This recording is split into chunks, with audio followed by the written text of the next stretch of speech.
अस्सलामुअलैकुम वरहमतुल्लाहि वबरकातुहू। जनाब, सूरह अंबिया की ये आयत मुबारक पढ़ लें। हर परेशानी, दुख, मुसीबतों से निकलने की जो ये कुरानी दुआ है, ये आज आपकी खिदमत में लेकर हाज़िर हुए हैं। बहुत ज़बरदस्त दुआ है, बहुत ही पावरफुल वजीफ़ा है इसका।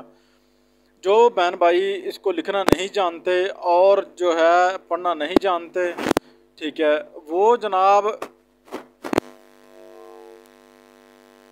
की आखिरी आखिरी रकू है ये, ठीक है जी।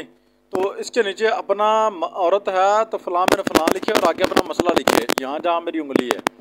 और अगर मर्द है तो यहाँ भी अपना मसला लिखे और अपना नाम लिखे। इंशाल्लाह इसको लिख कर अपने पास रख ले और हर दिन रोज़ जो है असर मगरिब के दरमियान इसको 70 मरतबा जो है पढ़ लिया करे। इंशाल्लाह अल्लाह पाक के फजल करम से उसका तमाम जो मामला परेशानी का है वो दूर हो जाएगा, रिज़्क़ आना शुरू हो जाएगा, दुख दूर हो जाएंगे और उसकी घरेलू परेशानी दूर हो जाएगी, उसके बच्चे उससे मोहब्बत करना शुरू हो जाएंगे। बहुत ज़बरदस्त कुरान ये आयत है, सूरह अंबिया की जो आखिरी आयत है ये, ठीक है जी।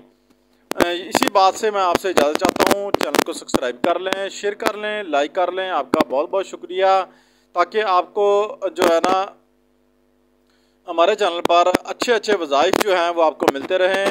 पहले हम जो है इस्लामिक वीडियो बनाते थे, वो हमने चैनल को कैटेगरी को चेंज कर दिया है और न्यू कैटेगरी इसकी हमने रखी है। और इससे आपको जो है ना इंशाल्लाह जो है ना रूहानी तौर पर भी और हर तरह से आपको फ़ायदा मिलेगा। अस्सलामु अलैकुम रहमतुल्लाहि व बरकातहू।